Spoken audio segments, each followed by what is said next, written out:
Hello, everyone. Welcome. Welcome. Get seated, settle down. Thank you for joining us on today's edition of I've Got Cancer, So What? It's our third episode, and the last two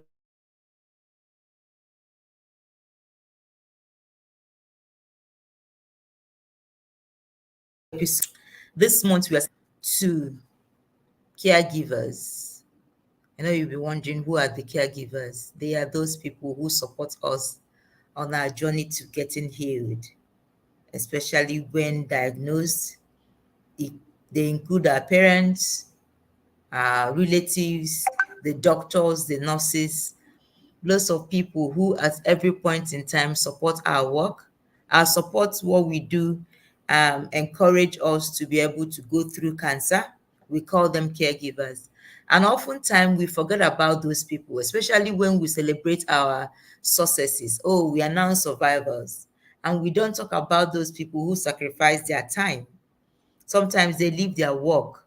Sometimes they leave whatever they are doing to be part of our journey, to take care of us. I remember all the experience I had with my own caregiver, my brother, Chimere.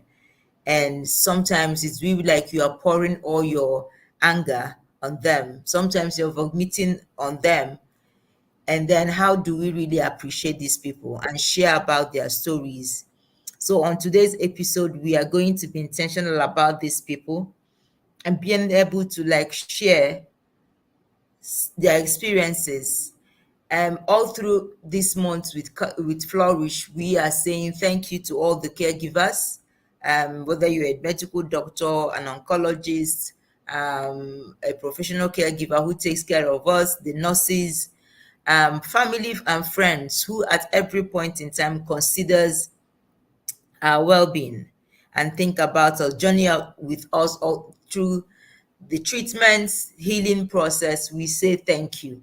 We see you and we acknowledge the fact that you sacrifice those amazing time to spend with us. And sometimes we even disrupt your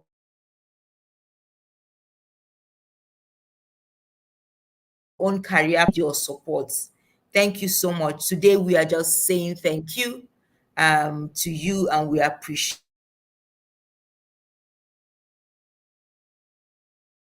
wherever you are. We say thank you to supporting us, and we appreciate the journey so far. Thank you, thank you, thank you. And today on the show,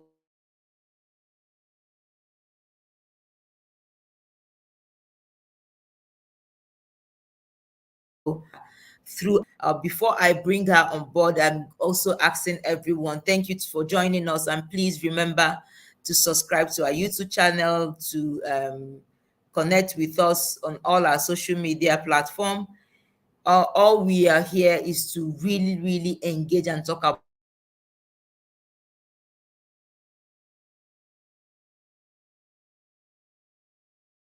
warriors, the caregiver hide anymore. We want to be open, we want to be out there, we want to be integrated into the society. We don't want to be treated differently. That's why we are openly talking about cancer. If people can talk about malaria, we also need to talk about cancer. The more we talk about it, the more survivors come out. There are lots of survivors out there. I can't just even tell you how. It's gone are the days where when you hear about cancer and you are afraid, oh, this person would die. There are lots of survivors out there, especially when you are diagnosed on time. And there are other people battling to live. But at Flourish, we are talking about everybody, cancer warriors, survivors, and caregivers. As like I mentioned before, this month we are focusing on caregivers. We want to learn from them. We want to appreciate them. Next month, we are going to talk about something very deep that we don't like talking about, and that is death. Palliative care and death of a cancer warrior. I know you don't want to hear it, but we are going to talk about it because it's time to also learn to embrace whatever comes along with cancer, whether it's living, whether it's death. So thank you so much for tuning in to join us today. We are excited to have you. And right about now, I'm going to welcome our guests. And like in fact, I'm so excited that she could join us. We scheduled her to be part of the launch to share um about her journey with her mom being a caregiver.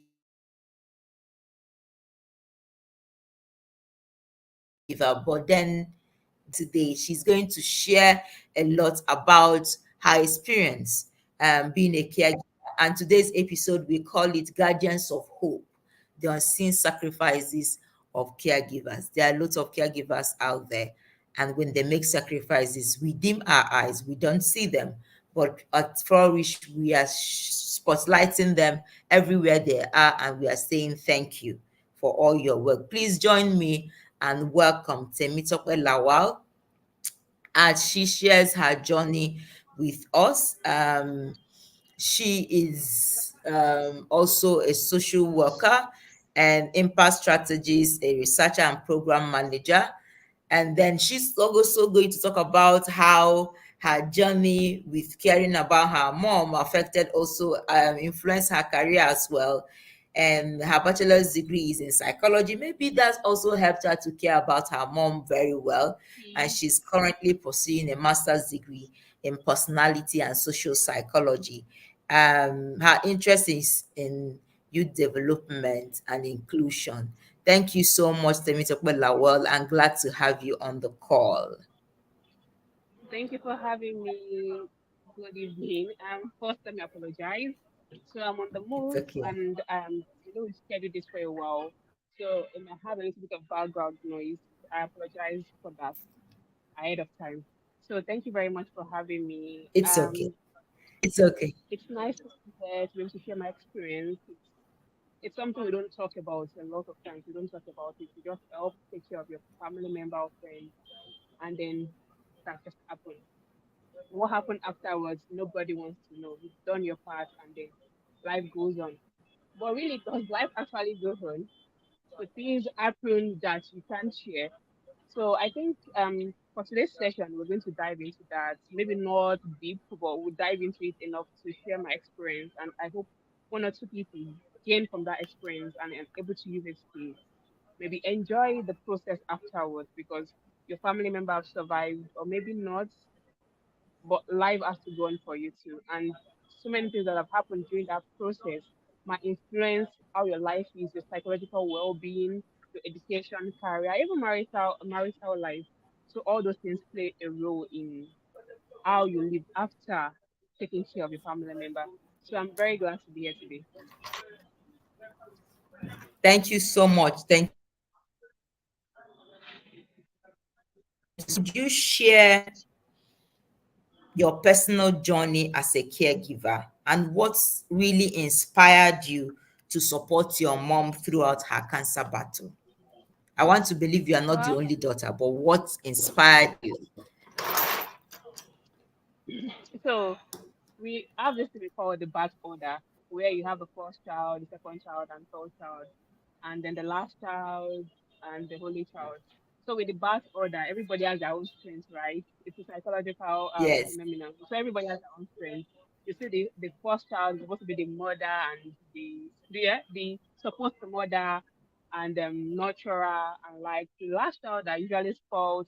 So the middle child is always that child that nobody pays a lot of attention to, but strive to be like the first child. So that child is me. I am the middle child. I'm the middle child of my mom. I was I was in my late teen. I think I was in 300 level, I guess, in the university, and things just spiraled out. My was doing an NYSC, just got into camp, I guess. I'm not really sure. My younger brother was in primary school, so not much for him to do. But aside from that, even before my mom's sickness, I've always been the like nurturer in the family or troubleshooter. Let me just put it like that, troubleshooter. So when anybody has an issue, go and meet Tope. When anybody needs to do something, go and meet Tope. He's always going to do it, even at tender age. So I was always a troubleshooter.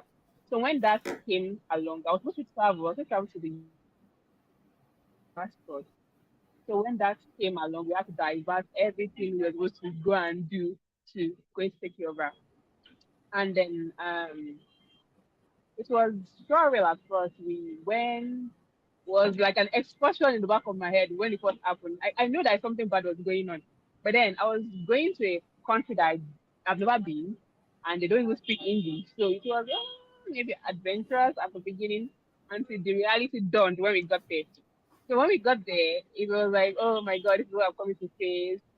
We had to change hospitals and I had to make some life changing decisions. I think the second time we went, I had to make some life and death decisions. I wasn't even up to 20 and I had to make this kind of decision.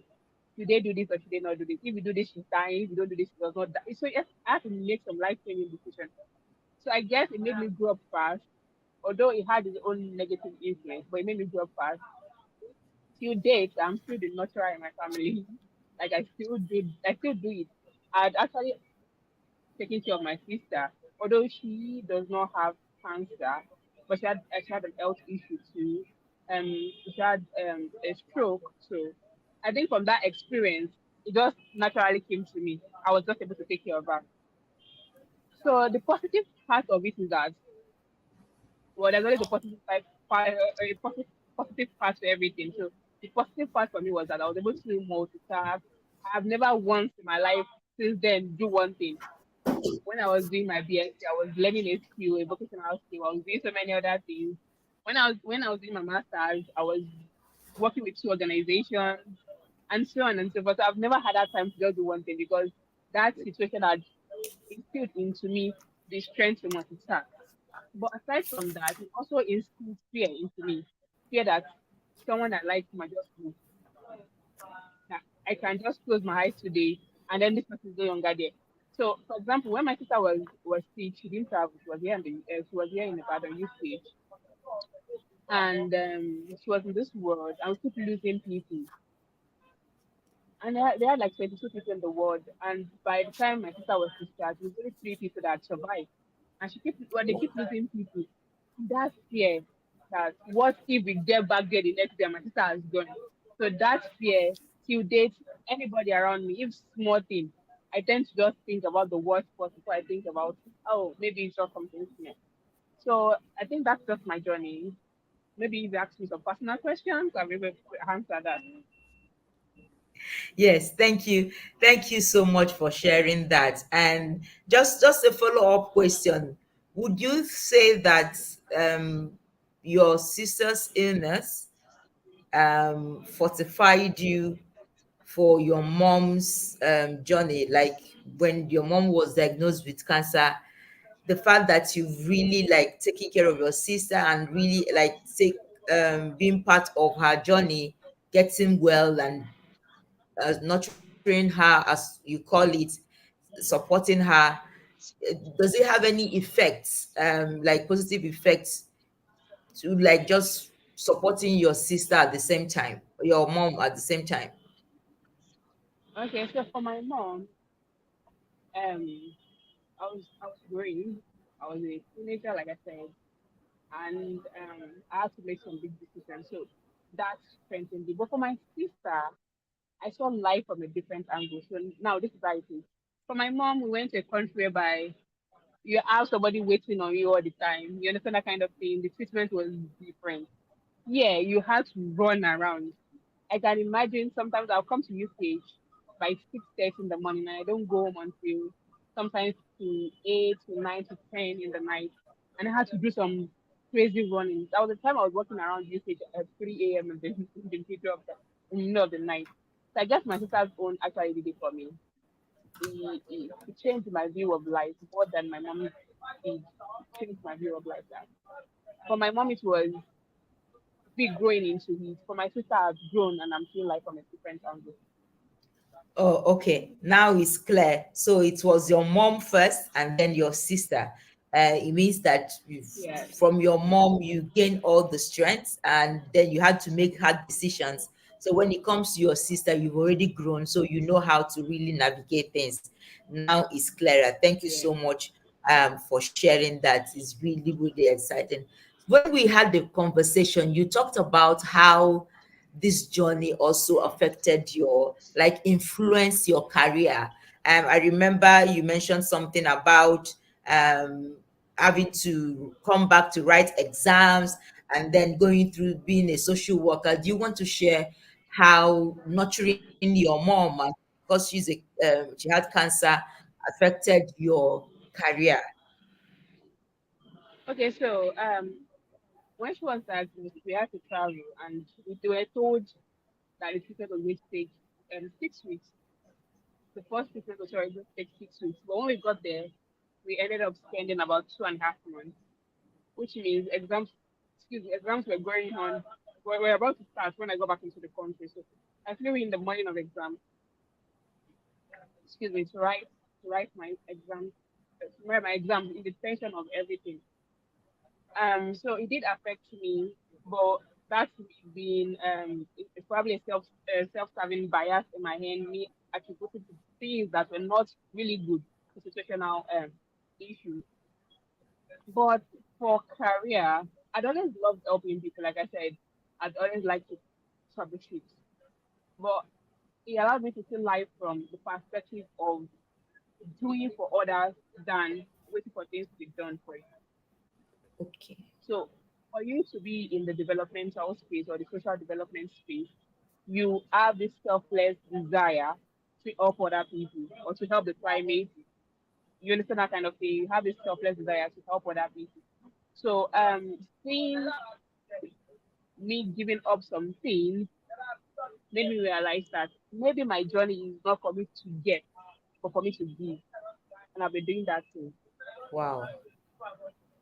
Wow. My journey is not to get, but to give. That's a lot of responsibility you're taking on yourself. So for everybody that comes close to you, you are giving and you are not expecting to receive back. I love that. Thank you so much for sharing that. But let's talk a bit about the challenges and the successes, the triumphs. If you want to share with let's start with the challenges before we get to the good days. What were the challenges you faced as a person nurturing or taking care of a caregiver, of a cancer warrior? Like specific example, days where you figured, why did I even follow her to India? Why am I even doing this? What am I going to do? What are those specific challenges you face as a person trying to support your mother all through her cancer journey? I think the first one would be relationships.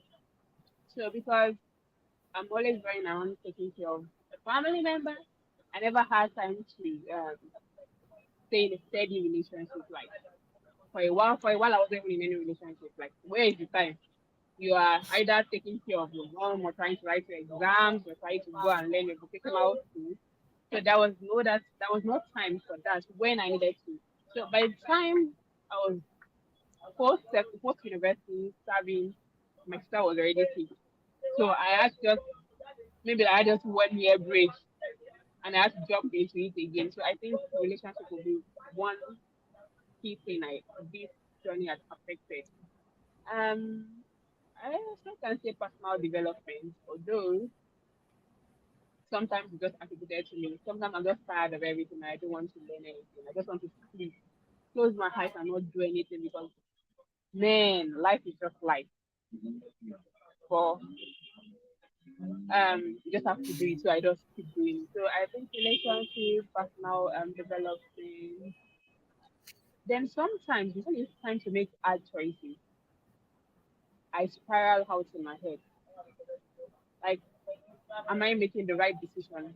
Because I feel like some of the decisions I have made had influenced the life of my mom and my sister, and I can't get that back. So, for example, this is a very good example. So, when my mom was there the second time for adjuvant chemotherapy, I think it was like a supporting chemotherapy to prevent the cancer from coming back. She went into shock. Something happened in the hospital, and she went into shock and she went into coma. We were not expecting that. It was be a short trip just takes 3 or 4 rounds of chemo and come back. And then that's when we started spending because we did every test in the book, if possible. We did lumbar puncture. So I keep doing tests, and I kept making some decisions that, well, I was young, so I just kept saying, do it, do it. So the financial part of it, I was not considering.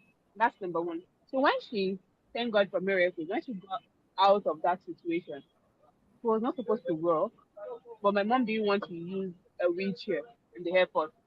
And I should have put my foot down and I said that no, use the wheelchair because you don't know the consequences of that.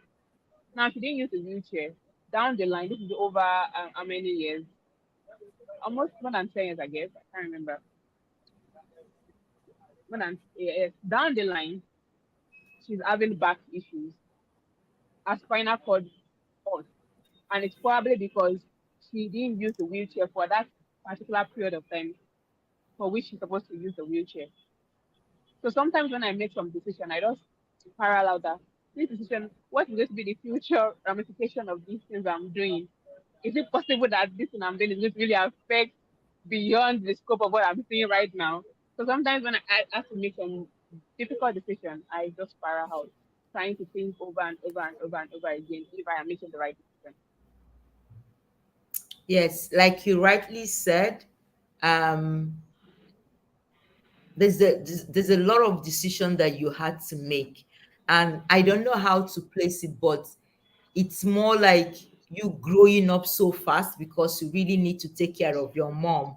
And if we Yeah, want I to do. unpack that a bit, to what extent do you think that, because I know I had cancer, I knew I had like days where I don't want to listen um to my caregiver.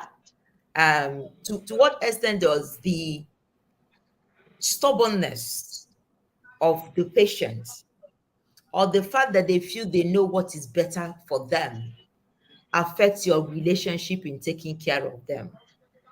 Like when you think So about, for my are mom, there times when you remember your mom? Oh, she's supposed to take her drugs, but she said, I'm not doing that. Oh, she's supposed to go to the hospital, leave me alone. I'm supposed to eat this one. I'm not eating that. I want to eat that. And then, like, in what way did that affect you? Even your relationship and taking care of her. Were there days that you felt, what can I do to this woman? so for my mom was perfect. She was a perfect patient in a way. Like she didn't make it hard. Before I woke up, she's already dressed for hospital, uses her drugs, she does everything. Even when her hair was falling out, she tries to even do things for me before I wake up because we got a service apartment, so she'd have prepared breakfast. I had issues with jet lag, and I was unable to correct it for 3 months. That was a time we were there for almost 3 months straight. And for that 3 months, I could not stay awake during the day.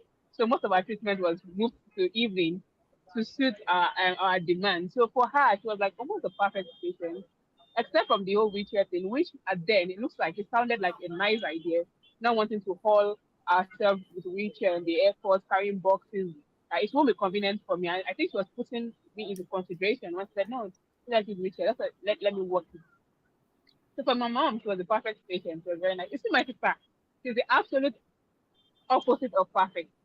She was she Let's was talk about your sister demanding. then. She was demanding. She refuses to do rehabilitation. And the thing is that I feel like, oh, you're the eldest sister. I'm supposed to be looking up to you. I'm not supposed to be the one doing it. It's supposed to be the other way around. But so the thing is that the psychology of patients, some people see their sickness as a way to show their strength, and for some people they see their sickness as the end of the world. Like what else? So for my sister has a worse diagnosis than my mom in a way. So for her, she feels like, what is the essence of this? Like I might not be able to get to live the life I want to live because of this diagnosis. So why should I do anything? For my mom feels like I have children. I must enjoy the fruit of my labor. So she didn't slow down anything. She does all her physio, she takes all her medicine. She's so the perfect patient. My sister is the opposite. We had to convince her to do so many things. We beg, we cajole. We even to the extent that we even use threats. Like if we don't do this, nobody will talk to you. We have to use threats. Like we have to do this thing. because you're not doing it for me. In a way, you're doing it for me, but you're not doing it for me. You're doing it for yourself. So the thing is that a lot of decisions I had to, like, a lot of things I had to stop because of that. Like, it was, my mom's one was easy. My mom was willing to take care of herself. For my sister, you had to be hands on. Like, you don't leave, you have to take care of her, you have to do everything. Till the last thing, like every single thing you have to do. So it got to a stage that I said, I can't keep doing this because I have to also move on in my life. So you have to make some hard decisions. So I had this mentor. People say something that you need to use tough love to change people's attitude. So she gave me an experience of how she took care of her mom and told me that sometimes you need to use tough love. Tell them you're not doing it, and if they don't do it, if you don't do it for them, they'll be forced. They might hate you at that particular moment, but they'll be forced to do it. So, for example, he says, "Oh, she can't use her left hand to do anything, so you have to do everything for her." But you are not a left-handed person; you're a right-handed person. So obviously, your dominant hand is working. So why do I have to do everything for you? So with tough love, stop something, put in some strategies in place to stop that thing, and then you are forcing them to get out of that shell. Even though they would hate you at that moment, they probably will thank you afterwards. Yeah, thank you, thank you so much for sharing that. I also know, I know I was a good patient with my caregiver, but there are days I just want to stay on my own. Like I don't want to talk to anybody really. I just want to be Yeah, I understand. Well, I guess one thing being that prepared, and then really when you play get a well role. and all that, I say okay, no problem. Go ahead. Oh, okay, sorry. Second, I think one thing that really played a role is my knowledge of psychology, understanding individual differences. So I try not to compare my mom and my sister together. Sometimes I can't help myself, and I'm like, "Our mom was sick. I didn't have to do this much wahala." But then understanding that everybody has their own strengths and weaknesses, and that if you dwell more on the weaknesses, you'll miss out the strengths in that situation. So for every patient, they have their unique way of behaving. Some people give up, some people fight it, and some people they're in between. So understanding that particular personality of that patient might influence how you give care to that patient. Yeah, I love that. Thank you so much. And please, for our viewers, if you have any question, please share in the chat. If you want to ask a personal question about her journey as a caregiver, please share in the chat, or you have an experience that you want to share, please also use the chat to just engage in the conversation. Let's talk about the good sides. Are there memories, wonderful memories about taking care of your mom or even your sister? Because in fact, we need to be giving a word. It's not just your mom as a caregiver that you really work. You also like to care of your sister. Are there memorable, beautiful times that you shared together that you want to talk about? Like, what were those beautiful, positive days? Yeah, for my mom, we really were not that close. Well, I've always been a troubleshooter, like I said, but also a private person. Till now, I'm still always a private person. I don't, I'm not an oversharer of personal. I can share every other person's story. I can share every other thing about every other person. But my own personal things, you probably will not even know what is going on about me till the final moment. So we've always had this. I've always been like this private person. So I guess during that period, we were alone for a long time, and then we started talking things that I probably would not naturally share with her. I was able to share with her. We had this fun experience. One thing I like about my mom is that her situation does not define her. No, it doesn't. So even though she was sick, even though she was taking chemotherapy and she had 33 cycles of radiation. You know what it means to go under radiation for 33 cycles? My mom used to say, let's go to the market, let's go to the mall, let's go sightseeing. Me, I just want to sleep in the house and and just let that period go. No. But she just wants to have fun. Like, because for her, she feels like I'm the one going through this. I am the one that has this 50-50 cord, not you. So why is it you that you're wallowing in one corner? So she, for her, she just wants us to spend time together. We would go to African market in countries. We would go to other cities, and we might not even buy anything, but we just go there, see things, laugh, talk about. We even meet people, meet different tribes, and um talk about things. Come back home and gist about it, and I think it made us a little bit closer. Well, for my sister, whew, we had our acting. I think we had more of our acting moments before she was sick than after she was sick. At the first stage of her sickness, it was all fun and rosy when she was being childish, and well, the illness did affect her brain, so she had some childish behavior at the beginning that we used to laugh at. It was the butt of the jokes in the house. We all laugh about it. But after a while, when we needed things to change and things were not changing, it was not as interesting as it was at the beginning. So I guess that that that's it. But we had our happy moments in the beginning because it was so fun. My sister had this funny way, like everybody liked her. Everybody in the hall liked her. Everybody was her friend. Doctors liked her. She had this new outlook to life because before she was sick, my sister was gentle. But then all of a sudden she was outspoken. She was talking to everybody. So she doesn't mix with people. She's very pretty and she stays on her own. So all of a sudden she's now this friendly person, making jokes, cracking jokes, giving people names and stuff. So at the beginning it was fun, talking about the personality change and stuff like that. But I guess after a while, the whole novelty of everything wore out, and it just needed her to get back to being the who she was, but it wasn't coming. So I get that. So we really did add interesting moments. Awesome. Thank you so much. I think that every time we keep learning on how to like appreciate the moments where when we spend time with our caregivers. I think for my brother, it will just be him devoting all the time in the world um, to be with me, even though he had other things to do.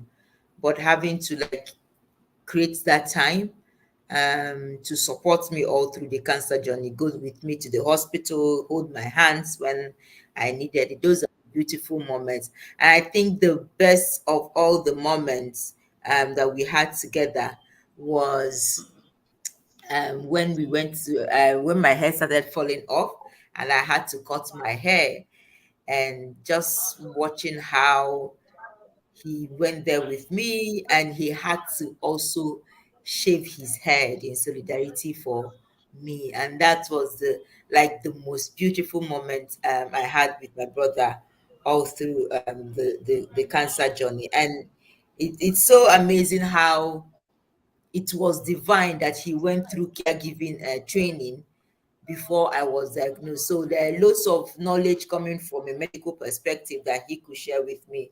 But I can't forget ever him having to shave his hair like entirely, because he usually have punk and all that, but he had to shave everything off in solidarity for my hair loss. So I'm really, really grateful for that. Let's talk about support. I know that you're directly taking care of your mom.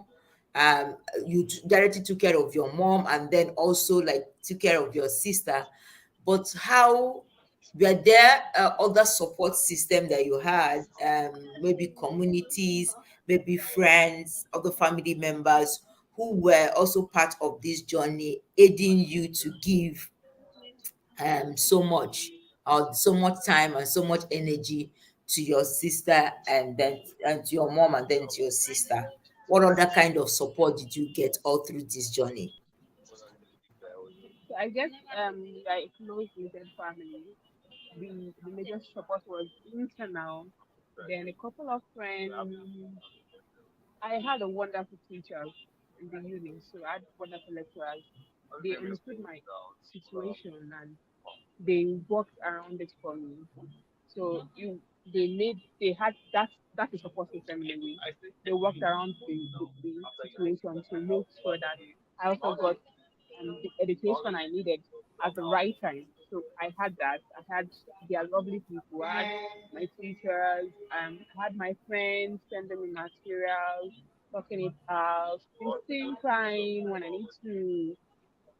Then I also had a community in for my mom in the country we went to. So I had friends. I met these two clowns. That was the word clown because they would make you laugh with rolling on the floor.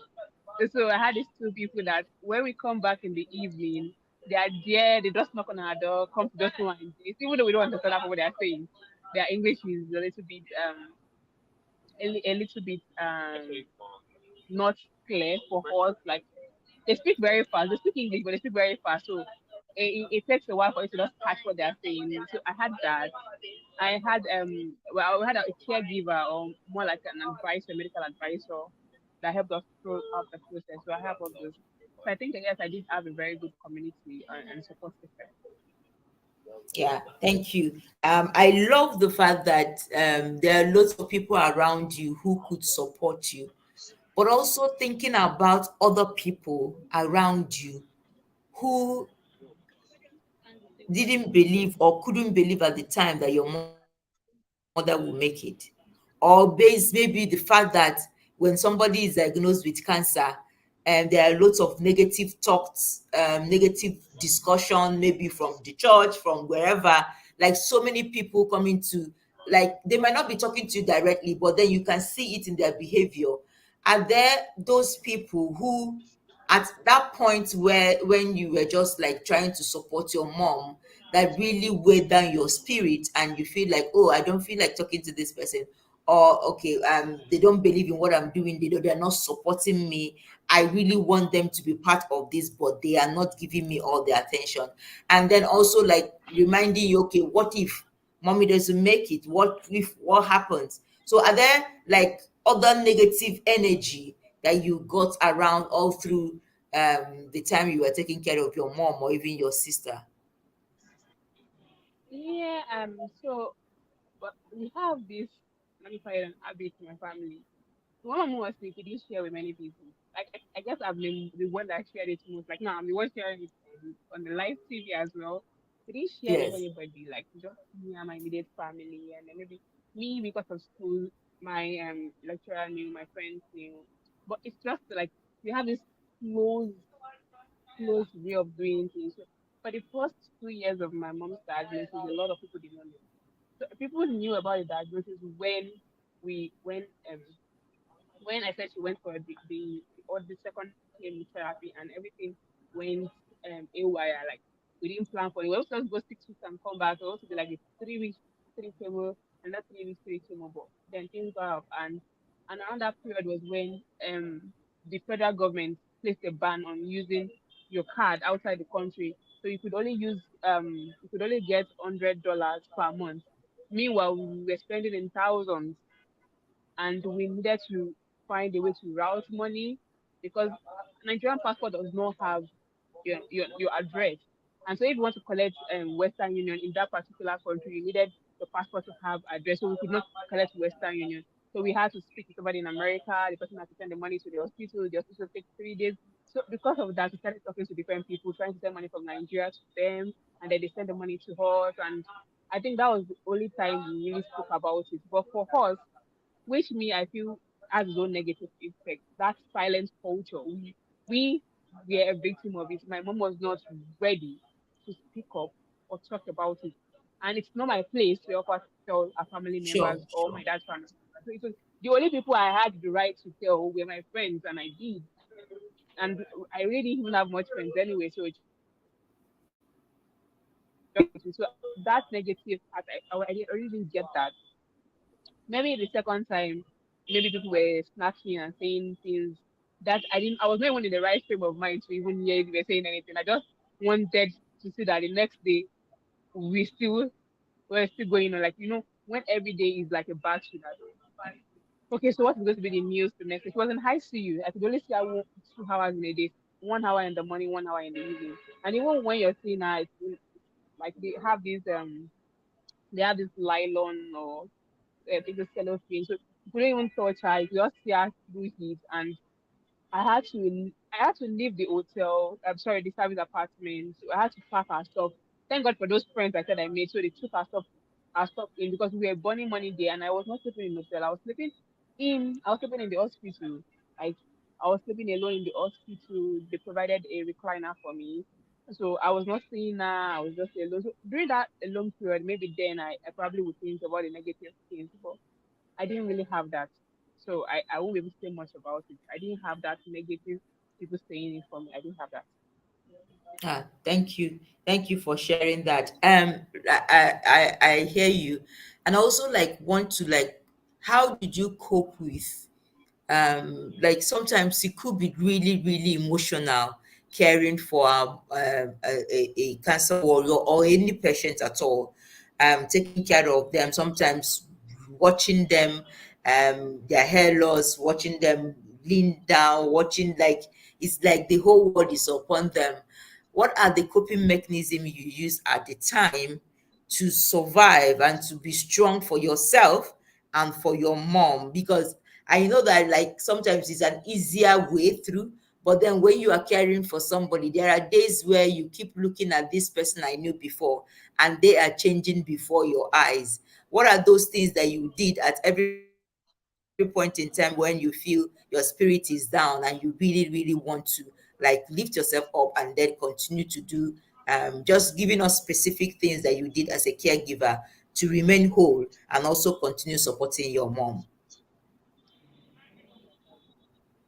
Well, this might sound very funny, but I just watch movies. Like I probably will not remember what I do. I watch a movie that I don't even understand the language. So I'm either watching Korean, Chinese, Japanese, any kind of movie that I don't understand the language, and I can binge watch it for hours. I might not even remember what happened in the movie the next day, but it just seems like tying me away from this particular mental frame to another mental frame. So by the time I stop watching, I still do it today. Like I might be exhausted when I get home. I just go on YouTube or just watch one very funny. They do their own. They have this funny way of doing things, and everything is just there, and I laugh and I forget about it. So I think one of the coping strategy I developed was watching a movie and or a series or anything. So once I do that, I take my mind off that thing at that moment, and it helps me to do that. But I guess another thing that came out from this whole process is that I became very cynical, which is not good. So for me, like death is still it's still surreal for me. Like I have this I write short stories. So I realized that after that most of my short stories were around death. Were around that finality of life, that inevitable part of who we are. Like we start, we have to end. So I think it made me a little bit cynical. And so because of that criticism, I started to write. And what I can't tell people, I just put it into writing. So that's another coping mechanism for me. So that one was there too. I love, in fact, that's a very good coping mechanism because there are a lot of things that you have to share, and there are lots of people who want to hear from you what you're sharing. So please, it's something that you need to also look into. How do I im- improve on, like do better, write more and then publish and share your journey as a caregiver? I know that survivors will always share their journey, but we need to also see a book or read a book written by a caregiver, like telling the story of cancer from a caregiver perspective. That would be a beautiful book to read, really. That would be a beautiful. So this is me just saying, please keep writing. We are willing to like learn. And I want to drag you back to that journey of death. Um, what was it that you were writing and thinking about? I know death is something that we don't want to talk about, but for me, I think that having a breast cancer, I don't think I'm afraid of death anymore. Like I could talk about it now, like every other thing, unlike before I had cancer. So for you, when you think about death, what does it make you? How does it make you feel? And if you want to talk to somebody about death, And in what way would you approach that conversation really around death? So for me, it's an irony. Like I'm not afraid to die, but I'm afraid for people around me to die. So now I spiral out when I hear somebody is sick. My brother is on a long journey, and I made him put his life location on, because I know if I call him 1 second and he's telling me that no, or he doesn't pick my call, I start to spiral out. So for me, death, for me to die, it's not a problem. But for people around me to die, that experience that makes me tremble. So you understand that kind of thing, like you've already made your peace with death, but you didn't make your peace with death of other people, or maybe Mm, not other people, but just people around you, like my mom, my sister, my brother, my dad. So the immediate people around you, you have not made your peace with death for them. So for you, you can just say, well, maybe for me, it just happened. You have gotten to that stage that you understand the finality of life, but you have not gotten to the stage that you understand the finality of life for people around you. Because the moment you get to the stage that you understand the finality of life for people around you, you tend to care less. yes, Like for yes, me, I and some that's some not people where we think are that praying realize to that, get to. that That's why do not I where we are like praying to do get to. something for myself that I feel like, oh, I need to put myself as a priority. I need to start caring more for myself because I just do it. But for my brother or my sister, I might not show it. I have this very bad habit that I would first do a shakara. You know what they call shakara in Yoruba? Like, I don't know, I won't do it. But at the end of the day, I'm still going to do it. But it's like a coping mechanism for me to let them know that even though I troubleshoot for you, I don't want it to be too reliant on me. There might always be a time that I will not be there. So I have this shakara thing that particular situation, I say, no, I'm not going to do it. I'm not going to do it. I'm not going to do it. I'm not going to do it. But then I end up doing that same thing that I'm not going to do.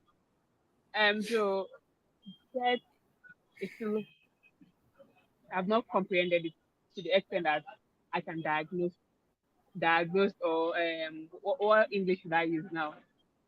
Diagnose the end. Because for me, when you die, we all have different beliefs for death.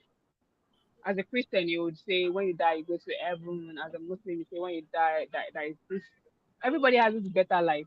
But for me, I can be so cynical to say, when you die, what if I once told my friend, what if every second of your life keeps replaying in front of you? Like, as in, for every 1 minute, your whole life keeps replaying. So those kind of things play a role in how I see life and how I behave. So sometimes I see life as, what if I die and everything I do keeps replaying? So if I don't have my happy moments now, so if I die, then it's only the sad moment I'm going to be experiencing.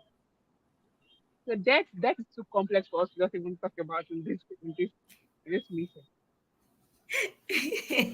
Yes, and that's what we are going to focus on next month. We are going to talk about death, and we'll bring in guests that will just help us to understand, okay, what is this death that we are talking about? How can we embrace death? Not that I want to die, and then you write it on your face and you are flagging it off everywhere, but just being intentional about death. It can come anytime, and how prepared are you to face it when it comes?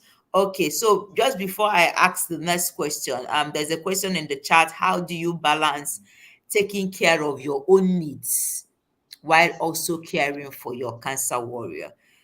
For a cancer warrior. So maybe let me add it also to the question about what are some of the advices that you would also give to cancer warriors, cancer caregivers out there, to supporting themselves and also supporting other cancer warriors who are currently going through life and trying to understand their own healing. What would you say to them? And what are the specific tips that you use to take care of yourself? And also, like, what advice would you give them?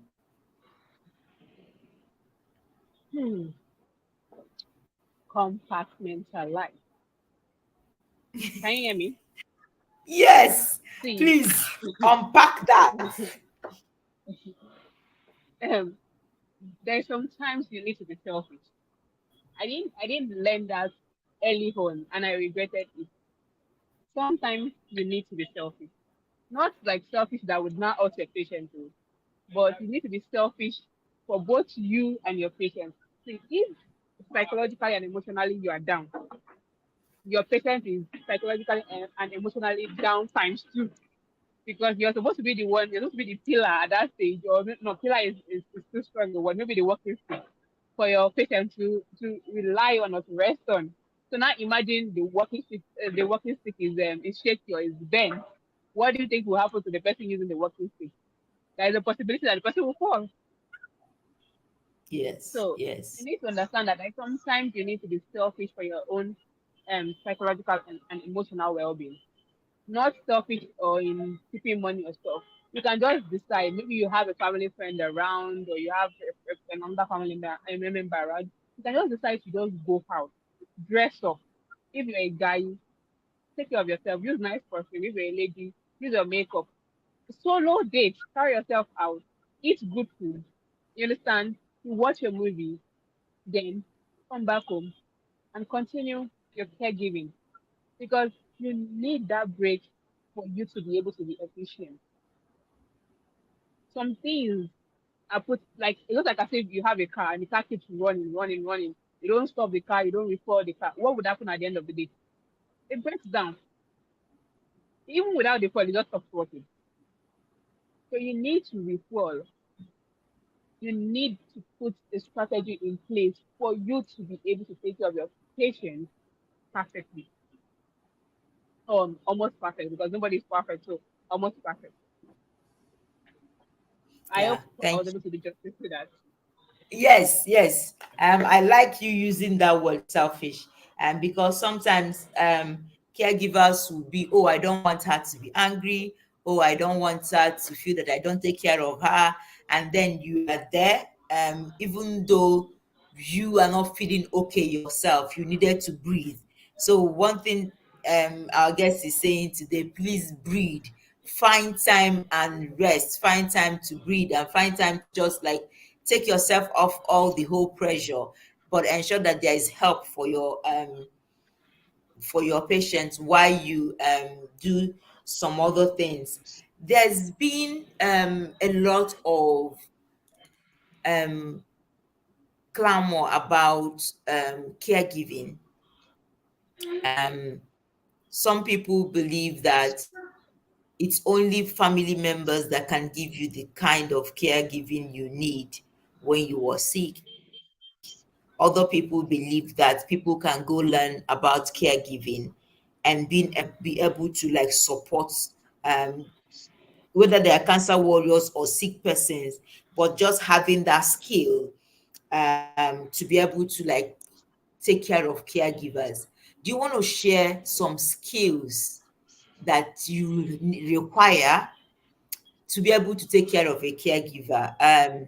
Just like maybe three or four skills that are really important to be able to take care of a caregiver, to be able to take care of a cancer warrior or any patient at all, especially if they are not family members.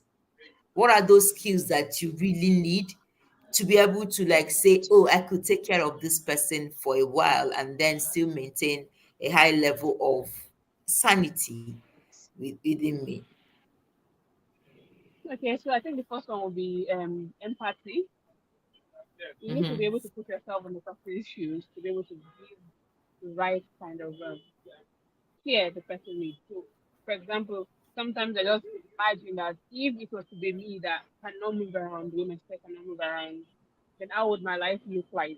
And that would just ginger me to like, oh, I understand how this person is feeling. So empathy really plays a good role or a big role. The other one is the ability to multitask. You're going to be doing so many things at the same time. Life does not stop, not for you, not for your patients. So you're going to have to learn how to multitask. The one that goes in with multitasking is adaptability. Adapt to your new situation. So you see people that will lose their sight, they will lose their legs, they will lose their hand, they will just lose something.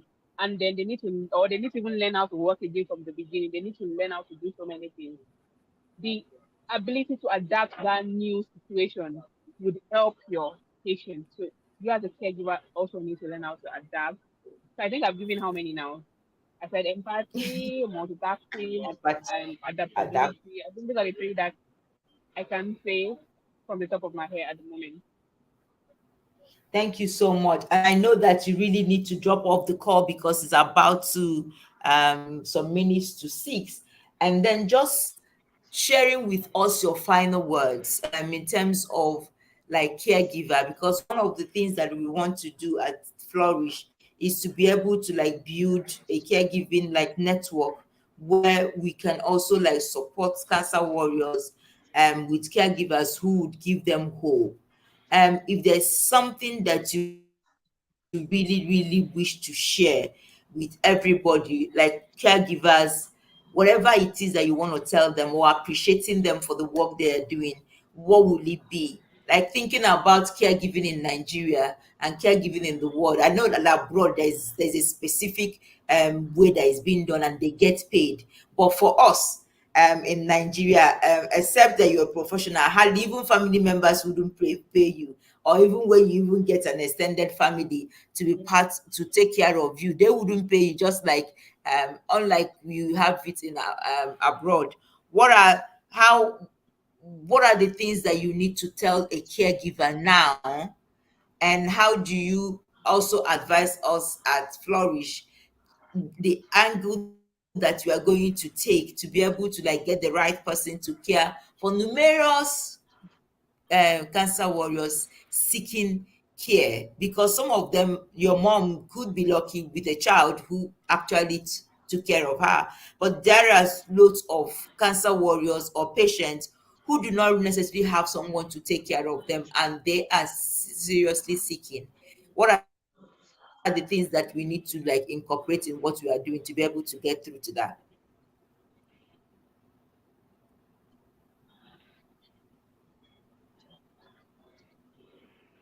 So I think I'll just end it with a few things. The first thing is that you need to live life to be able to help your patients live life. So you need to live life to be able to help your patients live life.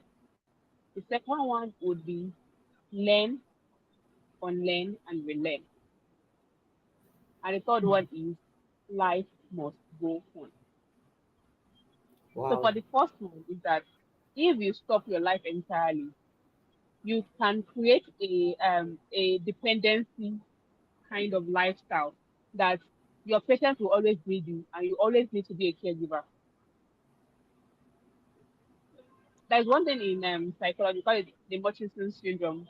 So it's like a way where the mother keeps making their child sick so that the child can be dependent on her. So there is a possibility you will create that loop that every time you would not want your patient to be okay. If you don't live life, your patients will not have your own life to live. So that's the first one. The second one is that there are some things you know that you realize that they are not what you need to be a good caregiver. So you have to learn to unlearn. We have so many cultures in this country. We have so many beliefs, and not just in this country, all over the world that influences our attitude. So we know this, our attitude, our behaviors, our feelings. So there are some things that may be detrimental to that process for your patient. So you need to learn, unlearn, and then relearn. You need to learn some new things. The situation requires for you to acquire some new skills. For me, I watch a lot of medical drama. Sometimes when my son was sick, the doctor asked, one doctor asked, no, sorry, are you a medical student? And I was laughing. I was like, no, I'm not a medical student. But imagine the amount of years I've used it. I said I have honorary degree in medicine because I had to learn. I don't know, I just answered. I said I have an honorary degree in medicine. I have had to spend so many years taking care of people. I might as well just be a doctor. So I needed to learn some It's things. never I needed late. to It's relearn. never late to pursue that. No, I am pursuing a PhD in psychology, so I don't even have the time for that. So I had to relearn some things. I had to learn, unlearn, and relearn some things. So the third one, life must go on. And this is very important, regardless of what happens. So many of us are lucky. I'll use the word lucky that our patient is still surviving. But so many people are not that lucky. They would lose their patience. But life has to go on. For me, even though I did not lose any of the people I took care of, I did not live life. Like I had to learn how to live life. Till date, I still have this void that some void had not filled. I don't go out. Like my neighbors complain that you on a week I can be in my because I live around my workplace and I might just be in that place for months without stepping out. I did not learn to socialize with people. I got used to that system. So life must go on regardless. You have to know that life must go on. The best thing you can do for a patient, if the patient pass, is to live the life so that the patient can know that yes, life went on. You can decide to dedicate your time for a social good if that's what you feel the person needs. The person might be a business person. Like now, if you like money, even though this person likes money, you can go and make money and say, yes, I'm making it because I know that if my brother or my sister was alive, if my mom or my dad was alive, she will make that money. So you understand, life must go on. We all have to understand that our situation does not define us. We have to live through that situation for a better life. So if we are all have a smooth sailing, then what is life? But those bumps are what define our strength and who we are. So, for example, you go through this bump, you're able to survive it. It has added to your strength because that kind of bump will not be a problem for you in the future. So, I think I'm just going to end it with that. Life must go on, and I wish everybody that is taking care of somebody or that are taking care of somebody a good life, and I wish all patients well. I wish them speedy recovery and a good health, good life, and everything life after. Well done. Well done. Thank you so much, Temitope. Well, this has been so inspiring. Welcome. And I don't know, when you said life must go on, I had goosebumps because I just had a conversation with someone who is finding it difficult to deal with the situation that um, how his wife is going through a diagnosis, like they just diagnosed her, and he is really, really, really finding it difficult to believe, even to speak with me. That was really, really difficult, and I don't know what to say. And I said to him, you have to live your life. You need to think about those children that you have, and then put all your effort in helping this woman. And whatever happens, please remember that there are children here who are going to be affected. So you need to be strong for yourself and be strong for them. And to all caregivers out there, please keep riding, keep trying, keep surviving, and most importantly, keep living. And on that note, we say thank you to Temitope for being here with us. Next week, we are going Thank to you for bring having another me. caregiver. He is a husband to a survivor, and he has a lot to share, caring for a wife who was diagnosed with cancer. That would be a beautiful conversation to have. Did it affect their love relationship? What was it? And how was the journey? Please stay tuned with us. We are here next week, 5 p.m., to really unpack relationships and marriage and how it affects when you are the one taking care of your spouse. Thank you, everyone, for joining us still. We're excited. We'll keep bringing this conversation to you. And the idea is that we want to be openly talking about cancer. It's no longer something that we want to hide. We don't want to hide. We don't want to be pitied. We want to be embraced the way we are. And that's why we are saying, yes, I've got cancer. So what? So what means, does it mean I don't have to live my life? So what means I could marry, I could love, I could experience life to the fullness, even with cancer. Thank you again. And please stay tuned and join us next week, same time, 5 p.m., for an amazing episode on caregiving. Bye for now.